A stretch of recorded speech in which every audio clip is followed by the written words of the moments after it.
young man was different.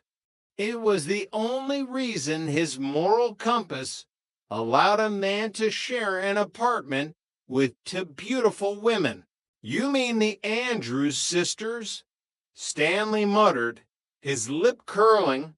Patty, Maxine, and Tinker Bell.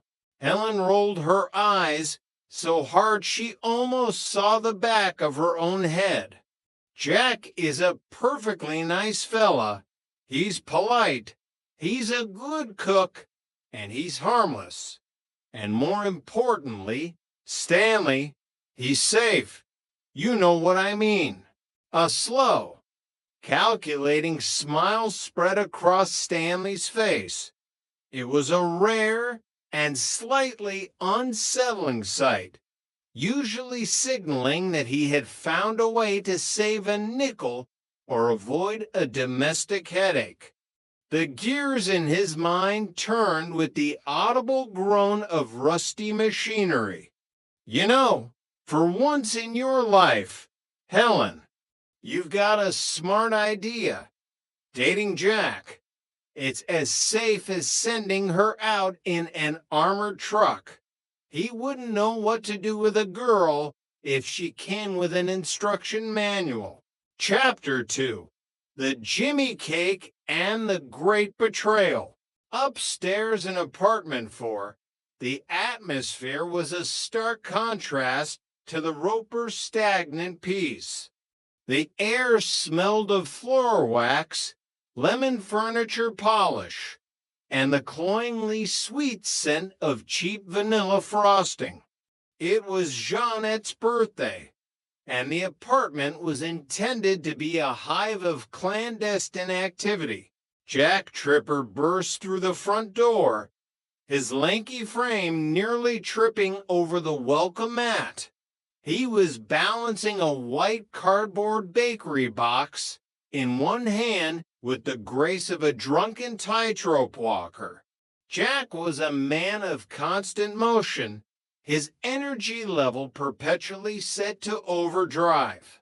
"Hey, I got the cake," he announced to the seemingly empty living room.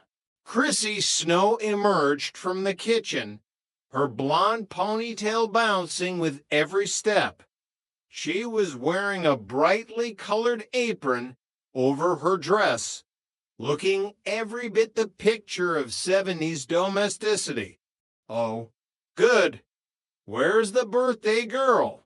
"In the kitchen, keeping an eye on your birthday dinner," Jack whispered, creeping toward the counter with exaggerated stealth. "And who's keeping an eye on her? This is a precision operation. Chrissy, we need timing." He lunged forward to surprise her, but Jana would walked out of the kitchen at that exact moment, nearly colliding with him. Jana was the anchor of the group, her short brown hair and sensible clothing reflecting her grounded nature. "Oh, you shouldn't sneak up like that," Jana gasped, clutching her chest as her heart hammered. "You shouldn't turn around like that when I'm sneaking up like that," Jack countered with a wide, mischievous grin. "I was gonna give you a big surprise birthday kiss. A Tripper special. Well, why did you have to sneak? What do you want me to do? Phone for an appointment?" Jana laughed, her irritation melting away. "Okay, you can kiss me now." Jack struck a dramatic, romantic pose, leaning in with pursed lips, then suddenly deflated like a popped balloon. "No, the moment's ruined. The spontaneity is gone. I can't perform under pressure. Maybe I'll go sneak up and surprise Chrissy. It's not her birthday till January," Jana reminded him, stepping past him to look at the box. "Why wait till the last minute? I like to be prepared," Jack teased. After a few more moments of playful bickering, Jack ducked into the kitchen to prepare the cake for its grand unveiling. Chrissy followed him, her eyes widening as she caught sight of the blue script on the frosting.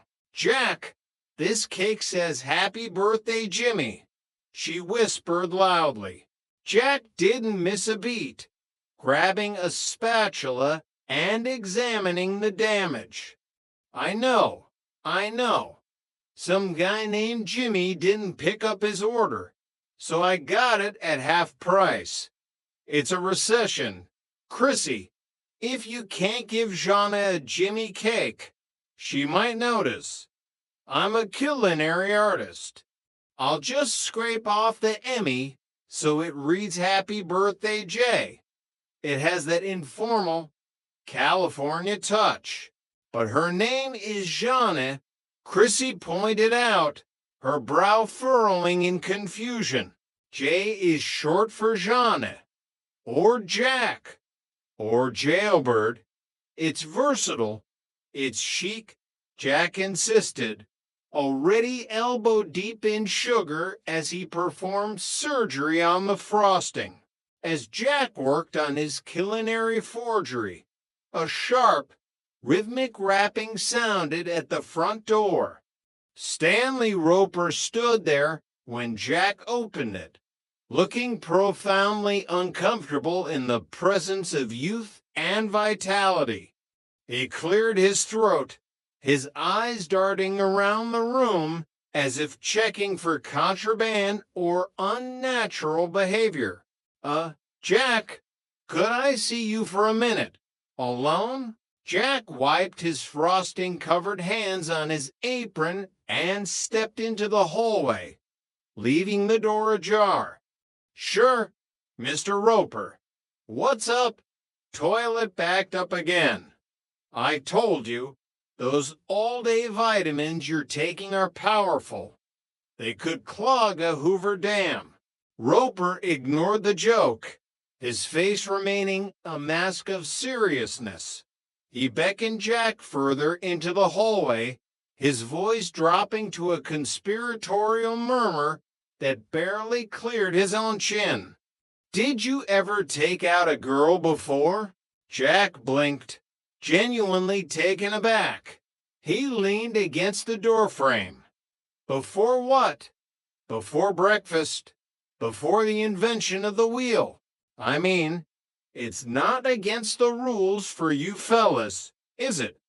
Roper asked, gesturing vaguely toward Jack's general person as if he were an exotic species. "To go bowling or to a ball game with a girl. 4. Social reasons." Jack began to realize the direction of the conversation. Roper's misunderstanding was their greatest shield, and Jack had to play along. "Well, I guess I could do that. I'm not sure I'm following your drift, Mr. Roper. We have this niece visiting, Karen, from New York. Mrs. Roper and I were wondering if it would be all right if she went out with you tonight. You wouldn't have to go anywhere where you might bump into your special friends. Keep it low-key." Jack felt a sharp pang of guilt. He looked back toward the kitchen, where Jana was waiting for her birthday dinner, the one he had promised to cook. "Mr. Roper, I'd be happy to, normally, but I can't tonight. It's Jeanette's birthday. We have a cake, well, a J cake, and I'm in the middle of a 4-course meal." Roper's face fell into a frown of genuine disappointment. He retreated downstairs, muttering about the lack of cooperation from the younger generation. But 5 minutes later, there was another knock, more insistent this time. When Jack opened the door again, Roper wasn't alone. Standing behind him was a young woman who looked like she had just stepped off a high-fashion runway in Midtown Manhattan. She had thick, dark hair that caught the hallway light, piercing eyes that seemed to see right through Jack, and a smile that could have ended a small war.